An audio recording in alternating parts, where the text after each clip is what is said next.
আমি আবার চলে এসেছি পার্ট নাম্বার 12 নিয়ে, যেখানে আমরা WB SSC SLST 2025 computer science and computer অ্যাপ্লিকেশনের প্রিভিয়াস ইয়ার এমসিকিউ প্রশ্নগুলো সলভ করছিলাম। যারা এখনো আগের পার্টগুলো দেখোনি, চিন্তার বিষয় নেই, আমি এই ভিডিওর আই বাটনে তোমাদের প্লেলিস্টের লিংক দিয়ে দেবো, তোমরা সিকুয়েন্সিয়ালি কনসেপ্টগুলোকে রিপ আপ করতে পারো। চলো সময় নষ্ট করে প্রথম প্রশ্ন দেখা যাক কি বলছে স্ক্রিনে। What is the advantage of two's complement over one complement while performing arithmetic operation? আমরা এর আগের পার্টে একটা গল্প দেখেছিলাম যেখানে আমাদের অ্যাডভান্টেজ বলতে বলেছিল টুস কমপ্লিমেন্টস ওভার ওয়ান কমপ্লিমেন্ট, যেখানে আমরা যখন নেগেটিভ নাম্বারকে রিপ্রেজেন্ট করতাম তখন তার অ্যাডভান্টেজ কি ছিল টুস কমপ্লিমেন্টের। এখানে প্রশ্নটা করেছে অ্যারিথমেটিক অপারেশন যখন পারফর্ম করি সেখানে তার অ্যাডভান্টেজ কি। আলটিমেটলি একটাই অ্যাডভান্টেজ, আমাদের যে ক্যারিটা ফার্দার যেটা জেনারেট হয় সেটাকে ডিসকার্ড করে দিই। একটা এক্সাম্পল দিলে বুঝতে পারবে। ধরো না 111 আর 111 তিনটেকে আমি অ্যারিথমেটিক অ্যাডিশন করছি, মানে অ্যারিথমেটিক অপারেশন মানে সিম্পল ধরো না অ্যাডিশন করছি, যেখানে যদি যোগ করলে কি হবে, এখানে 1 প্লাস 1 হয় 2, মানে 0 উপরে ক্যারি 1 চলে যাবে। তিনটে 1 যোগ করলে 3 হয়, 3 মানে 11, 1 উপরে 1 চলে গেল।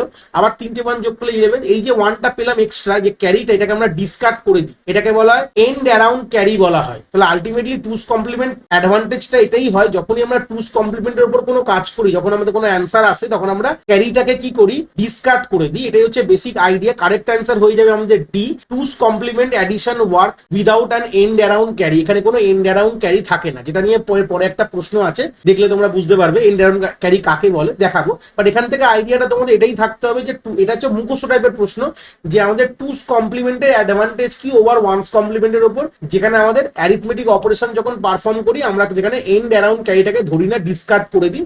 এটাই হচ্ছে ওয়ান কাইন্ড অফ অ্যাডভান্টেজ, যেটা ওয়ানস কমপ্লিমেন্টে আমাদের ধরতে হতো। এই হচ্ছে বেসিক আইডিয়া বলতে পারো। নেক্সট প্রশ্নে চলে গেছি, যেখানে বললাম প্রশ্ন কি আছে, এন্ড অ্যারাউন্ড ক্যারি কাকে বলে। যখন আমরা নেগেটিভে যখন টুস কমপ্লিমেন্টে কোনো কাজ করি, কোনো অ্যাডিশন পারফর্ম করি, এন্ড অ্যারাউন্ড ক্যারি কাকে বলে, এটা হচ্ছে অ্যান্সার ডি হয়ে যাবে, যেখানে ক্যারি বিটটা আমরা ডিসকার্ড করে দিই অ্যাডিশনের সময়। যেটা এক্ষুনি এক্সাম্পল দিলাম সেটাই এখানকার অ্যান্সার হবে। কোনো এখানে ওভারফ্লো সাইন বিটের কোনো গল্প নেই। যখনই আমাদের এখানে ক্যারি হয় এক্সট্রা, যেটা এন্ড অ্যারাউন্ড ক্যারি বলে, এন্ডে যে ক্যারিটা আসে সেটাকে আমরা ডিসকার্ড করে দিই বলেই এটা ওয়ান কাইন্ড অফ একে বলা এন্ড অ্যারাউন্ড ক্যারি বলা হয়। নেক্সট প্রশ্নে চলে গেলাম, which bitwise operator use to perform subtraction using two's complement representation? আমরা কোন বিটওয়াইজ অপারেশন করি যখন আমরা সাবট্রাকশন করি টুস কমপ্লিমেন্ট রিপ্রেজেন্টেশনের সঙ্গে? যখন আমরা গল্পটা বলেইছিলাম, এর আগের পার্টেই বলেছিলাম, ধরে নাও নাম্বার দিয়ে 38 মাইনাস 29। এই যে মাইনাস 29টা তখন কি করবো বলতো, এটাকে টুস কমপ্লিমেন্টে কনভার্ট করি। বলেছি নেগেটিভ নাম্বারকে আমরা সবসময় রিপ্রেজেন্ট কি দিয়ে করি, টুস কমপ্লিমেন্ট ফর্ম করে নিই। মানে 29 যেটা আমাদের নর্মাল বাইনারি, ধরুন আমি এটা এক্সাম্পল হাইপোথেটিক্যাল, এটা কিন্তু 29 বাইনারি না, জাস্ট বোঝানোর জন্য। ধরুন আমি বাইনারিতে করেছি, সেটাকে আমি প্রথমে ওয়ান্স কমপ্লিমেন্টে নিয়ে গেলাম, মানে স্পিড গুলোকে টগল করে দিই, তার সাথে এক যোগ করলে কি পেয়ে গেলাম আমরা, ধরে নাও 1 প্লাস 1 এখানে 0 উপরে থাকবে, আর বাদ বাকি সব কিন্তু আমার চলে আসলো। এই হচ্ছে বেসিক গল্প, সামনের 1 এর ডিসকার্ড করে দিই, দরকার পড়ে না। তো এখানে আলটিমেটলি এই হচ্ছে গল্প হয়ে গেল। তো সেই সূত্রে দাঁড়িয়ে আমরা যেখানে পেলাম এই যে রেজাল্টটা, এটার সঙ্গে আমি 38 এর সঙ্গে যোগ করবো, 38 এর সঙ্গে যোগ করে দেবো এই রেজাল্ট, 38 কে বাইনারিতে করে ডাইরেক্ট যোগ করে দেবো। তাহলে আলটিমেটলি এখানে যে প্রশ্নের উত্তরটা কোন বিটওয়াইজ অপারেটর আমরা কাজে লাগে যখন আমরা টুস কমপ্লিমেন্টের যখন আমরা সাবট্রাকশন মানে সাবট্রাকশন পারফর্ম করি ইউজিং টুস কমপ্লিমেন্ট রিপ্রেজেন্টেশন যখন করি, তখন আমরা সিম্পলি অ্যাডিশন করি। তো অ্যান্সার কি হয়ে যাবে, ডি হচ্ছে আমাদের অ্যাডিশন। এটা সবসময় মাথায় রাখবে, যখনই কোনো আমরা টুস কমপ্লিমেন্টের রিপ্রেজেন্টেশন করে যখনই কোনো কাজ করি তখন আমাদের কি করতে হয়, আমরা সিম্পলি কিন্তু যখন অ্যাডিশন করি তখন কিন্তু সাবট্রাকশন হয় না। টুস কমপ্লিমেন্ট রিপ্রেজেন্ট করা মানে সেটাকে আমরা অ্যাডিশন করতে হবে আমাদের যে মাইনিউটের সঙ্গে, ঠিক আছে? এই হচ্ছে ব্যাপার। মানে বিয়োগটা করবো কোনটা দিয়ে, যেটা দিয়ে বিয়োগ করবো সেটার সঙ্গে আমরা সিম্পলি টুস কমপ্লিমেন্ট রিপ্রেজেন্ট করে তাকে যোগ করে দিই। এই হচ্ছে বেসিক আইডিয়া। পরের প্রশ্ন চলে গেলাম,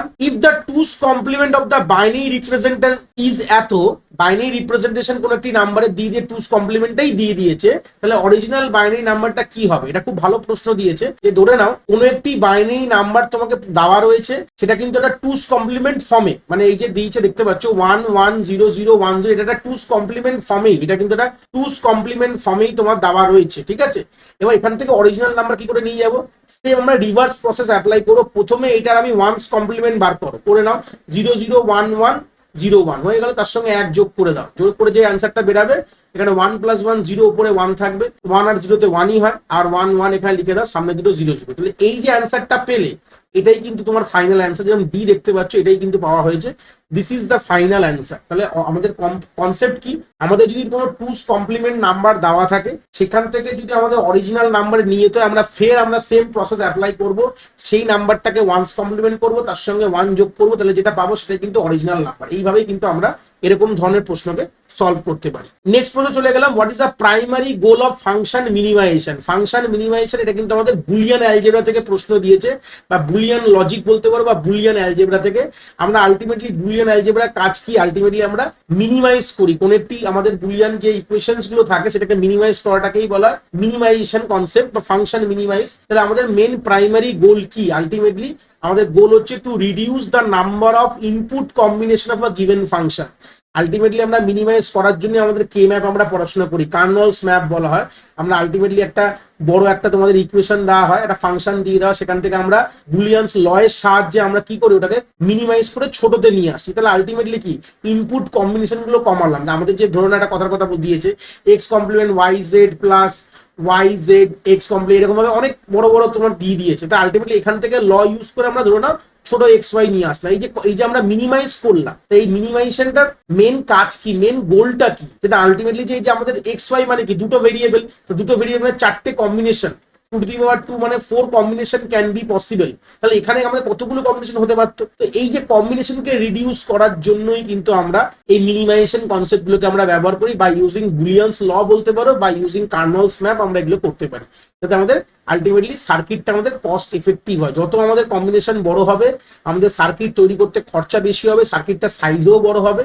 ছোট করার জন্য, সিম্পল করার জন্য, সাইজ কমানোর জন্য কিন্তু আমরা এই মিনিমাইজেশন কনসেপ্টগুলোকে নিয়ে আসি। এই হচ্ছে বেসিক আইডিয়া বলতে পারো ফাংশনকে মিনিমাইজ করা প্রাইমারি গোল। নেক্সট প্রশ্ন কি বলছে, which algebraic theorem is often used to simplify Boolean expression and function. বলছে কোন থিওরেম বা অ্যালজেব্রিক লস বলতে পারো যেটার সাহায্যে আমরা বুলিয়ান এক্সপ্রেশন বা ফাংশনকে আমরা সিম্পলিফাই করতে পারি।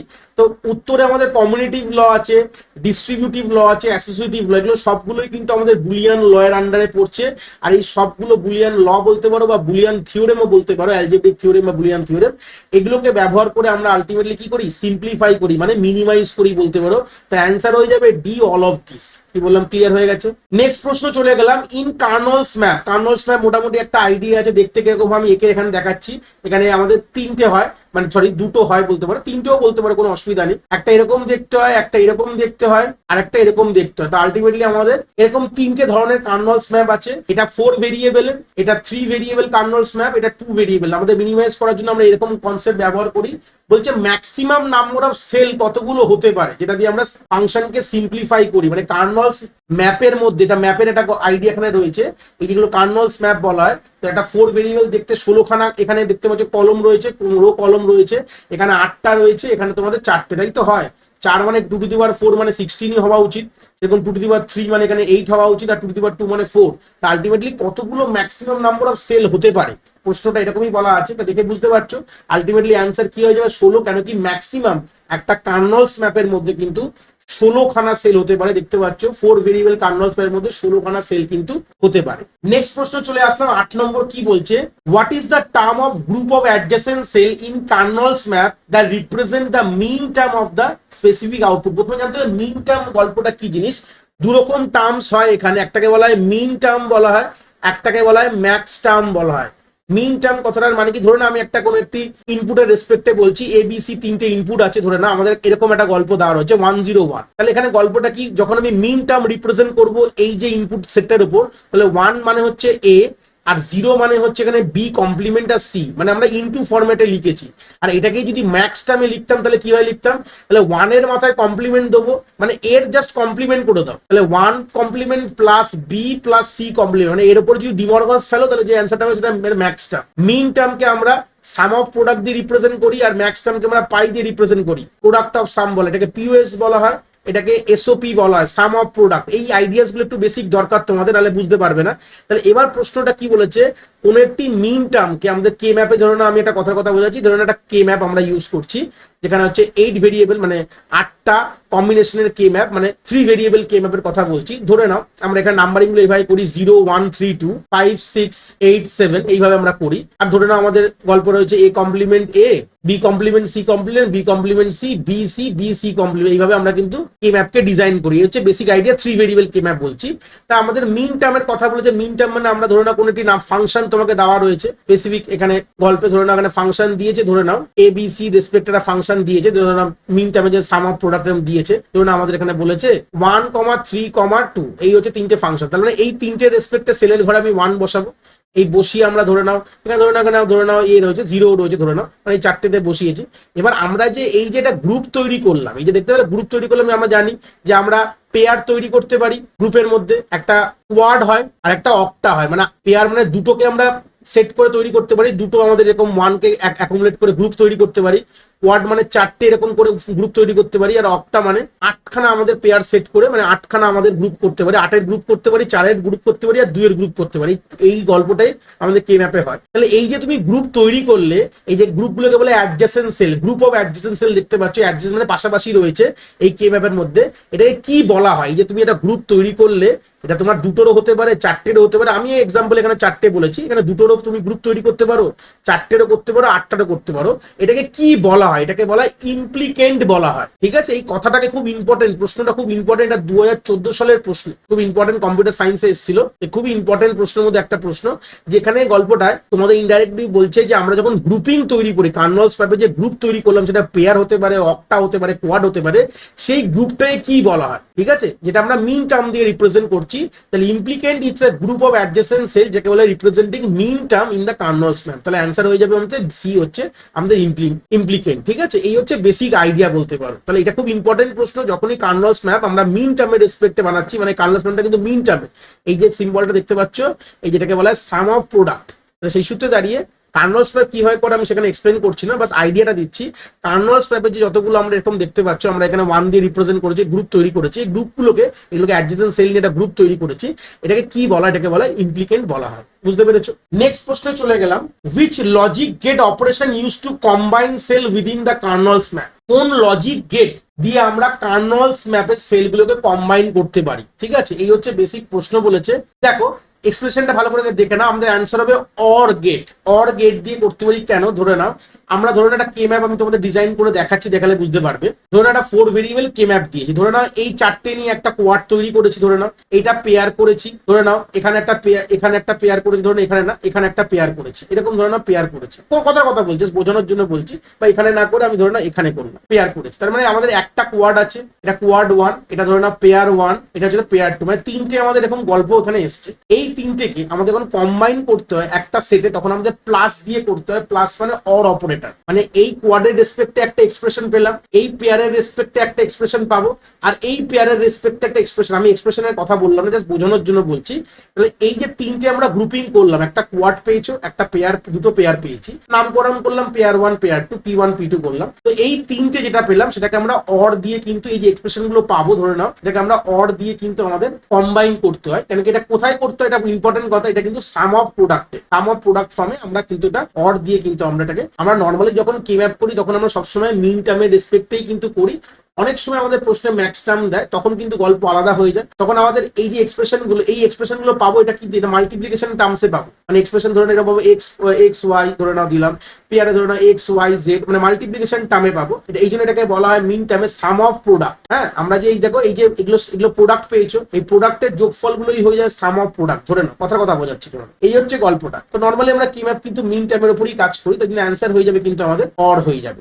নেক্সট প্রশ্ন চলে আসলাম। What is the prime implicant in context of function minimisation? Prime implicant কথাটার মানে কি? ঠিক আছে, এটাকে বুঝতে গেলে একটুখানি আমরা একটা কার্নলস ম্যাপ ডিজাইন করি। ধরে নাও আমি এখানে একটা 3 ভেরিয়েবল কার্নলস ম্যাপ ডিজাইন করে বলছি। ধরে নাও আমাদের 1 আছে, এখানে 1 আছে, এখানে 1 আছে, এখানে 1, ধরো এরকম জায়গায় 1 আছে। তোমাদের বলা হলো, তোমরা ভাবে স্যার আমরা এটা পেয়ার করে দিই, এখানটা পেয়ার করি, এখানটা পেয়ার করি। আমাদের অ্যাকচুয়ালি এটা করতে হয় না, আমরা দেখতে হয় যে ম্যাক্সিমাম কত বড় গ্রুপ তৈরি করতে পারবো। দেখো এর দুটো পেয়ার না করে আমি চাইলে এখানে একটা কোয়াড করতে পারি, ভালো কথা। তাহলে এর থেকে উপর আর কিছু করা যেতে পারে। তো এরকম ধরনের যদি আমরা একটা গল্পে রাখি যে কতটা ম্যাক্সিমাম লার্জেস্ট পসিবল গ্রুপ করতে পারি, সেটাকেই ওয়ান কাইন্ড অফ বলা হয় প্রাইম ইমপ্লিকেন্ট। মানে আমাদের যখন আমাদের একটা কার্নলস ম্যাপে এরকম আমাদের গ্রুপিং করতে দেওয়া হয়, আমরা বুঝেছিলাম যে ইমপ্লিকেন্ট কথাটার মানে কি, যে আমরা একটা গ্রুপ যে তৈরি করছি কার্নলস ম্যাপে, যেটা কোয়াড হতে পারে, পেয়ার হতে পারে, অক্টা হতে পারে, সেই গ্রুপিং গুলোকে বলা ইমপ্লিকেন্ট বলা হয়।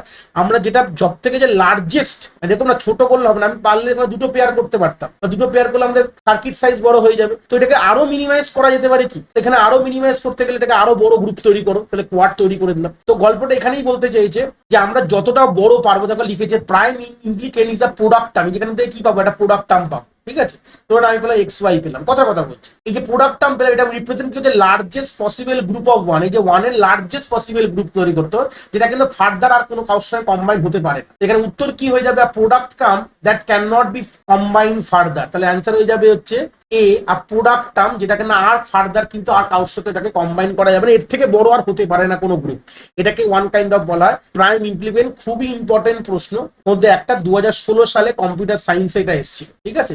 প্রাইম ইমপ্লিকেন্ট কথাটার মানে খুব ইম্পর্টেন্ট প্রশ্ন, 2016 সালে এরকম ধরনের প্রশ্ন কিন্তু গেটেও কিন্তু অনেক ভালো রকম দিয়ে থাকে। নেক্সট প্রশ্ন চলে গেলাম, how is don't care condition represent in Karnaugh's map. যখন আমরা কে ম্যাপ তৈরি করি, ধরে নাও আমাদের যদি ডোন্ট কেয়ার কোনো কিছু দিত, তখন আমরা এক্স দিয়ে ডিনোট করি, মানে এটা আমরা ধরবো না, এরকম একটা ডোন্ট কেয়ার বলা হয়। তাহলে এখানে অ্যান্সার হয়ে যাবে কারেক্ট অ্যান্সার সি, আমরা এক্স দিয়ে কিন্তু ডোন্ট কেয়ার কে রিপ্রেজেন্ট করি। ওয়ান কখন ব্যবহার করি কে ম্যাপে, যখন আমাদের মিন টার্ম থাকে, এগুলো একটুখানি বুঝে নিতে হবে। জিরো কখন ব্যবহার করি, যখন আমাদের ম্যাক্স টার্ম থাকে, যখন ম্যাক্স টার্মের কোনো একটা ইকুয়েশন সলভ করছি, ধরে না কোনো ফাংশন সলভ করি, তখন আমরা জিরো দিয়ে রিপ্রেজেন্ট করি, আর মিন টার্মে কিন্তু ওয়ান দিয়ে রিপ্রেজেন্ট করি, আর ডোন্ট কেয়ার কিন্তু আমরা এই ক্রস বা এক্স দিয়ে আমরা রিপ্রেজেন্ট করি। Which technique combine algebraic manipulation with Karnaugh's map to achieve function minimisation. বলছে কোন টেকনিক যেটা, যেখানে আমাদের কার্নলস ম্যাপও ব্যবহার হচ্ছে আর অ্যালজেব্রিক ম্যানিপুলেশনও ব্যবহার করা। এটা নর্মালি সচরাচর আমরা কলেজ লেভেলে এটা দেখি না, এইখান থেকে একটা প্রশ্ন দিয়েছে, খুব ট্রিকি প্রশ্ন, 2016 সালের প্রশ্ন এটা একটা। কি বলতে চেয়েছে, যেখানে আমরা অ্যালজেব্রিক ম্যানিপুলেশনও ব্যবহার করছি আর কার্নলস ম্যাপও ব্যবহার করছি, কে ম্যাপ, এটাকে এই যে টেকনিকটাকে বলা হয় ট্যাবুলেশন মেথড বলতে পারো, যেটা তৈরি করেছে কুইন ম্যাকেনজি মেথড বলে আমরা কিন্তু এটাকে চিনি। এখানে আমরা দুটো জিনিসও ব্যবহার করা, মেনলি এই টেকনিকটা কখন আমরা ইউজ করি, যখন এটা মোর দ্যান 4 হয়ে যায়, যখন ভেরিয়েবল যখন মোর দ্যান 4 হয়ে যায়, 4 ভেরিয়েবল আমাদের যখন হয়ে যায়, তখন কিন্তু আমাদের কে ম্যাপ কাজ করে না। কে ম্যাপ হাইয়েস্ট কিন্তু আমাদের 4 ভেরিয়েবল অব্দি ঠিকঠাক কাজ করে, 4 এর বেশি হয়ে গেলে তখন আমাদের কিন্তু ট্যাবুলেশন মেথড বা এটাকে কুইন ম্যাকেনজি মেথড বলেও কিন্তু আমরা বলি। তাহলে এটা আলটিমেট অ্যান্সার কি হয়ে যাবে, ট্যাবুলেশন মেথড। পরের প্রশ্ন চলে গেলাম, which method is often prefer for minimizing large function due to graphical visualization. তাহলে আমাদের কোন মেথডটা আমরা বেশি প্রেফার করি, লার্জ বুলিয়ান ফাংশনকে বা মিনিমাইজিং ফাংশন যদি ইউজ করতে হয় যেখানে মোর দ্যান 4 ভেরিয়েবল, তাহলেই হয়ে যাবে আমাদের কুইন ম্যাকেনজি মেথড আমরা ইউজ করতে পারি। এই মেথড দিয়ে কিন্তু আমরা লার্জ, যেটা আমরা গ্রাফিক্যাল টেকনিক দিয়ে আমরা কাজ করতে পারি, যেখানে আমরা 4 to 6 ভেরিয়েবল কিন্তু আমরা অপটিমাইজ করতে পারি আমাদের এই কনসেপ্ট দিয়ে, যেখানে আমরা বোথ আমাদের অ্যালজেব্রিক ম্যানিপুলেশনও লাগে আর আমাদের কার্নলস ম্যাপের আইডিয়া দিয়ে আমরা কিন্তু এই স্টেপ বাই স্টেপ লেখা রয়েছে কিভাবে এটা কাজ করে, তাই সেটা এখান থেকে আমরা আইডিয়া তোমরা এখান থেকে পুরো দেখে নিতে পারো। তাহলে এই হচ্ছে বেসিক। দেখো দুটো প্রশ্ন ভ্যারাইটিতে দিয়েছিল,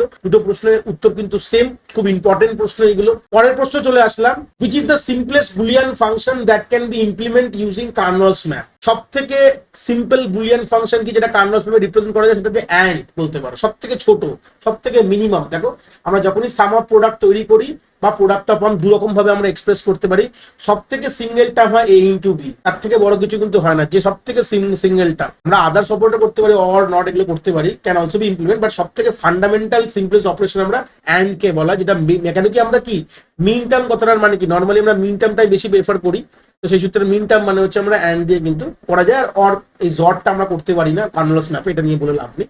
তো এই হচ্ছে basic idea, and is a normal answer. পরের প্রশ্ন চলে এসেছি আমরা, বলছে CPU scheduling algorithm assign a time slash 20 millisecond to each process.